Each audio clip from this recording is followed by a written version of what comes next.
the Florida Writer Podcast, a discussion about writing and other things. Hello, and welcome to another edition of the Florida Writer Podcast with your host, Alison Nissen. And today I am lucky enough to be with Tamatha Cain. Tamatha, could you give us a 60-second elevator pitch about who you are and what you write? Sure. Hi, thanks for having me. I'm very excited to be here today. Who I am, I'm a North Florida writer, but I have a very varied background, both ethnically and places that I've lived. And I think I bring a lot of that to my stories. My stories are usually, I like to say they're about ordinary people and extraordinary circumstances. So I've done some historical fiction, a little bit of true crime mystery. There's a little romance mixed in because that's usually part of life anyway. So I strive for authentic stories with characters and situations that reflect the real world, all the diversity and all the wonderful, curious things that happen in everyday life. Well, Tamatha, you have a book that's going to be coming out shortly. Can you give us a little bit of information about that? Yes, sure. In August, my debut will be coming out. It's called Song of the Chimney Sweep, and it is a dual timeline historical fiction with sort of a romantic suspense element. And it is based on a mystery, a real mystery that happened here in North Florida years ago. I read a story that inspired me, and it just set off the wheels turning. And the book includes a lot of North Florida's largely unknown musical history. So it's just sort of woven through the story. And that'll be coming out August 30th. I also actually just signed with the same publisher. It's Orange Blossom Publishing in Orlando. And Ariel, she's wonderful, Ariel Hoy. And that next book after that will be a biographical fiction about the early life of Oona O'Neill Chaplin, who was the daughter of playwright Eugene O'Neill, and she was Charlie Chaplin's fourth wife, and they were married until his death for 34 years, and they had 8 children together, and just a fascinating person, and her life's fascinating. That I'm very excited to say we just signed on that one, and that'll also be coming out in 2023 actually. So lots going on. So I am very excited to talk to you about historical fiction. Tell me, what do you do to start? You have an idea. I love that you read a story that inspired you to think, what was this real mystery? How did it unfold? And I don't know if you were trying to solve it or just provide a theory. How did it provide you with more insight in order to create the plot? Right. So with Song of the Chimney Sweep, that part of the inspiration was a story or a mystery that was a cold case here for a long time, but it was already solved. And I just thought it was fascinating because I'm very much into cold case and cold case stories and true crime and all that. But this one was one that was solved in a very sort of mundane way. There was so much speculation. Was it this? Was it that? Was it the husband? Was it, a stranger? And that got my wheels turning about, well, what if, there are just so many different, there could have been so many different endings to that story. And so, and the story is mentioned in the book because the story has a podcast element where the podcasters are trying to solve an old mystery that's similar to the real life story.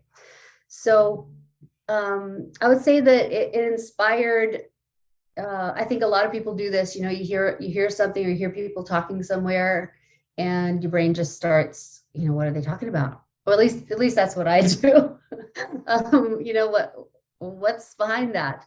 And then it has to go somewhere, and it grew to the point where the city and the surrounding area of Jacksonville became one of the characters of the book, and you couldn't help but include Jacksonville's musical history in a story like that. It just begged to be blended together.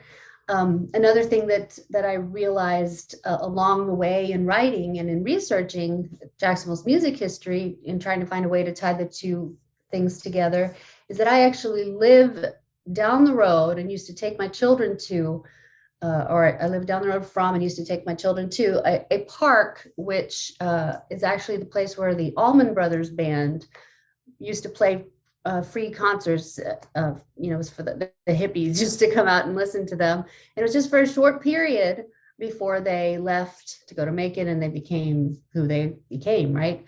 And all these years I had no idea that I lived, I used to drive by it every day. And that just woke up my imagination to no end. The fact that all that was happening right there, especially with my musical background. And I did, I have a focus on writing for the entertainment industry when I was in school. And so all that just, it just grew into a story that came together, sort of grew out of all of the interesting things that this part of the country can be proud of, and also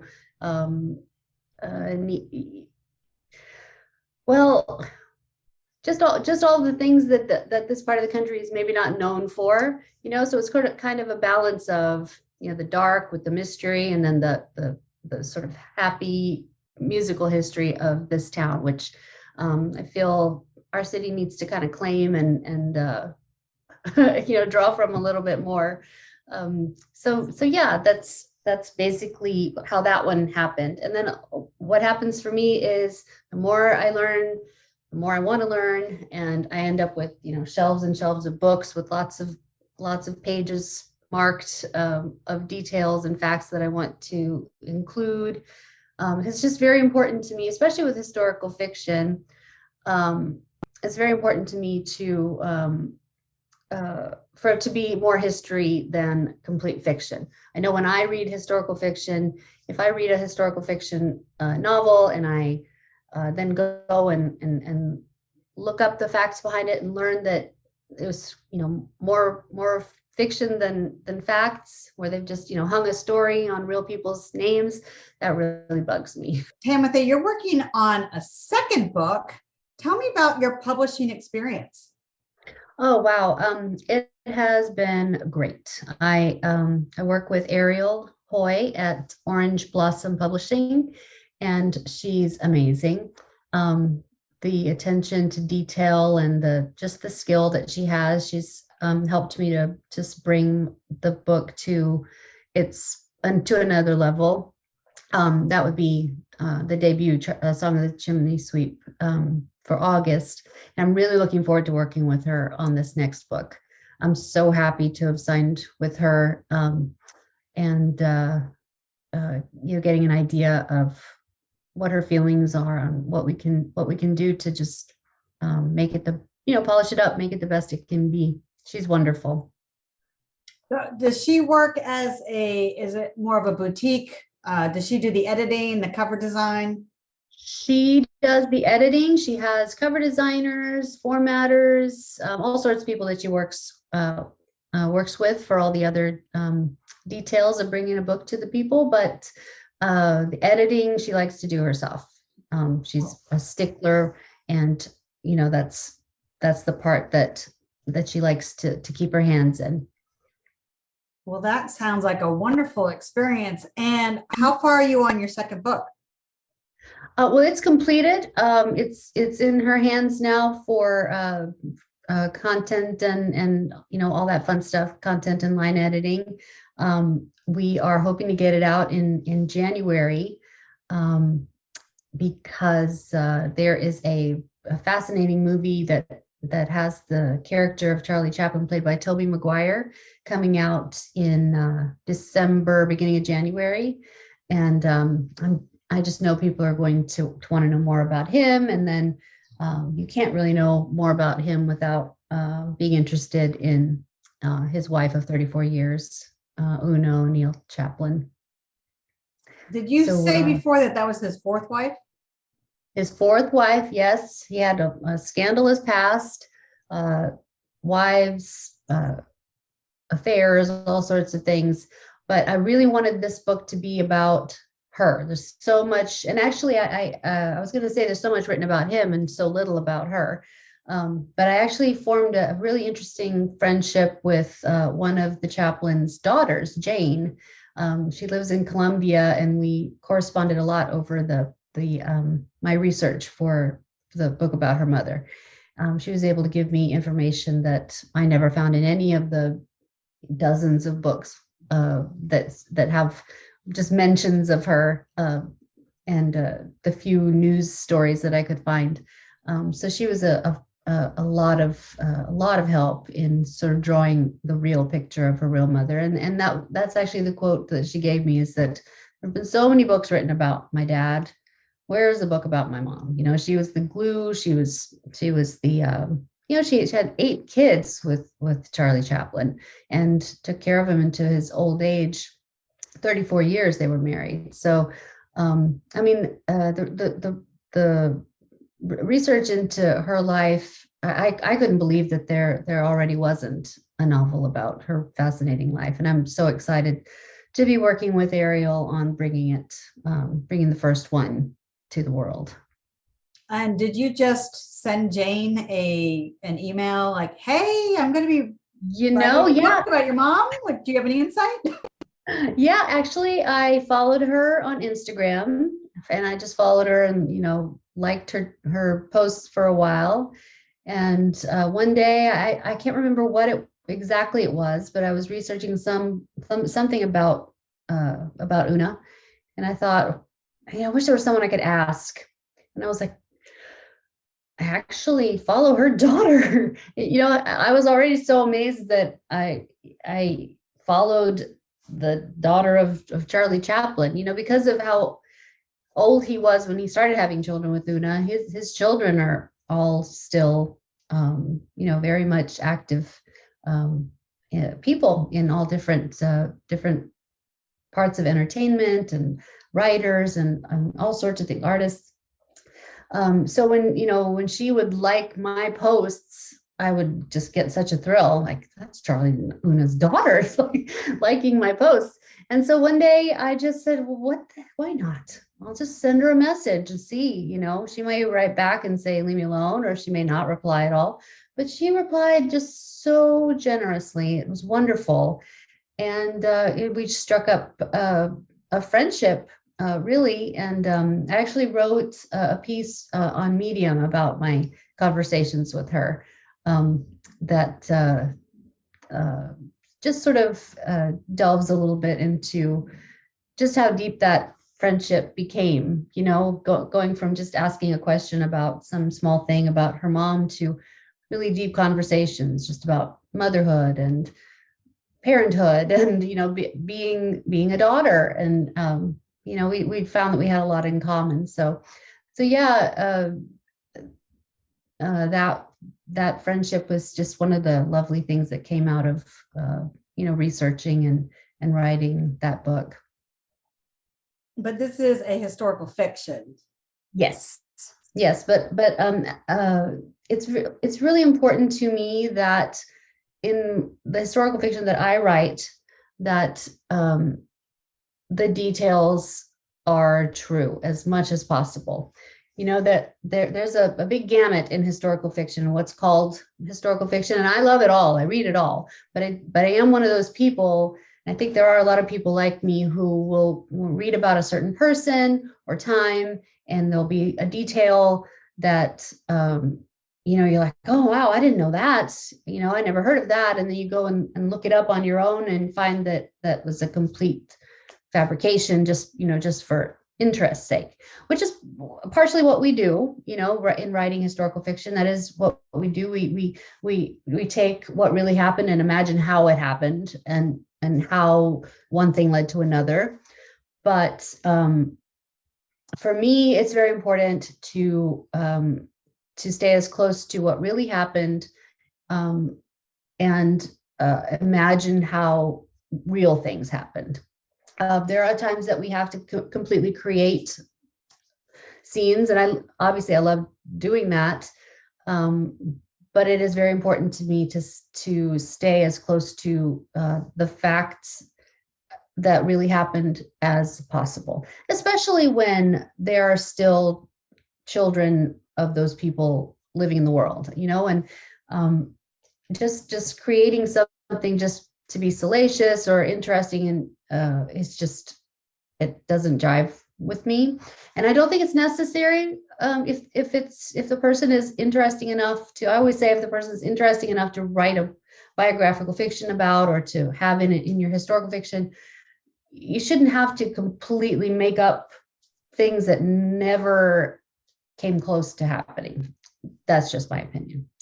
And I think, just from reading, talking to people, and, reading people's comments about this type of book, I think that's an opinion that's shared by a lot of readers.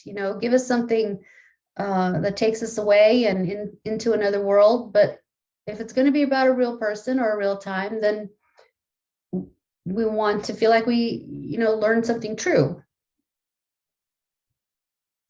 I love your definition and your explanation of what should a historical fiction represent. Tamatha Cain, how can people get in touch with you?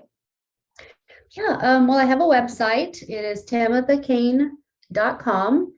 And from there, you can sign up for my newsletter, which is gearing up to come out a lot more regularly as we get closer to the book launching in August, the Song of the Chimney Sweep book.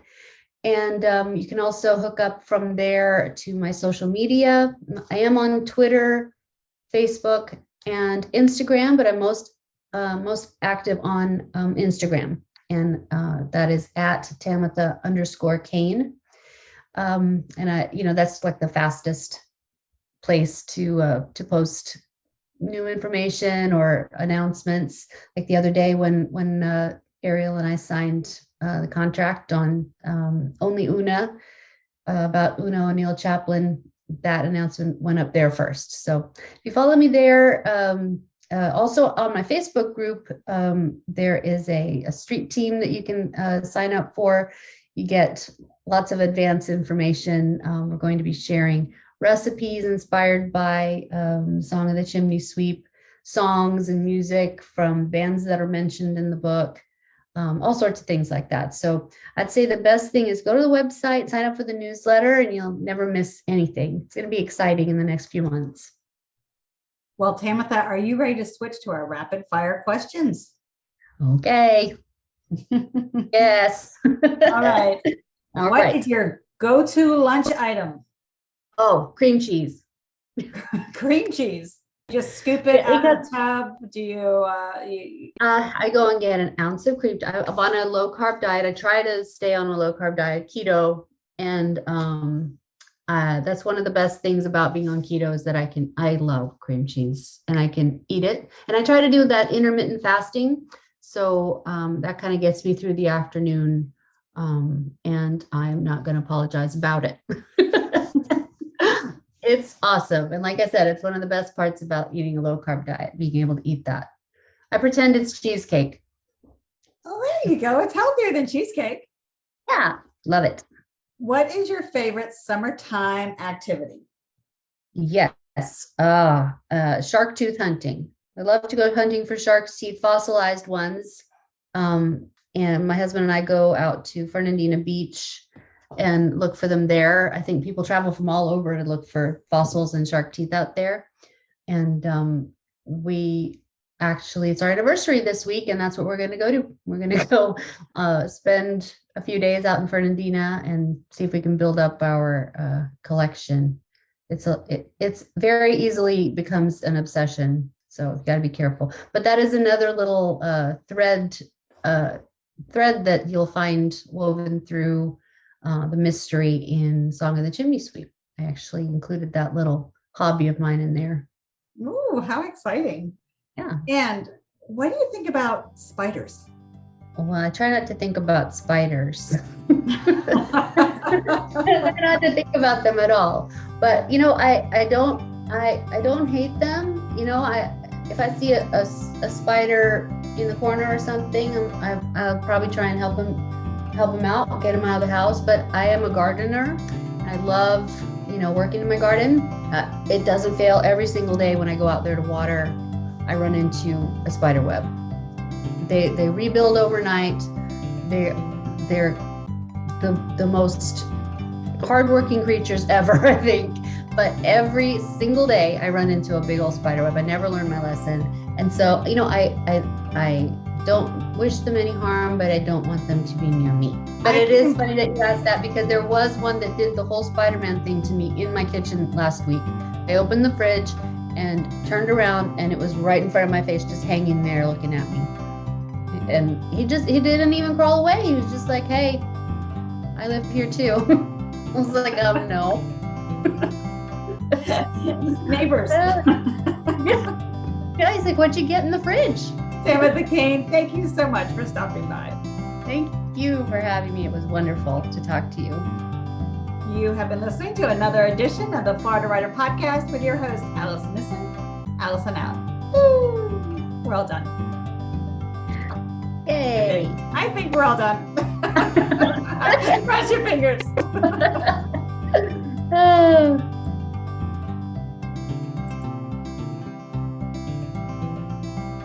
Tamatha Cain is a former musician and bandleader. She graduated with honors from the University of North Florida with a concentration in writing for the entertainment industry, and her work has appeared in national and international publications. She was the winner of the 2020 Royal Palm Literary Award for unpublished fiction and first place in the Experience Poetry Competition.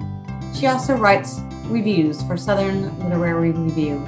She is a wife and mother of 3 and lives in a 100-year-old bungalow in North Florida in close proximity to the historical locations found in Song of the Chimney Sweep. For more information about the Florida Writers Association and our upcoming Florida Writers Con 2022, scheduled from Friday, October 28th through Sunday, October 30th, visit floridawriters.org and join us for a weekend jam-packed with networking opportunities, workshops, awards, book signings, and a youth summit scheduled for Saturday, October 29th. Until next time.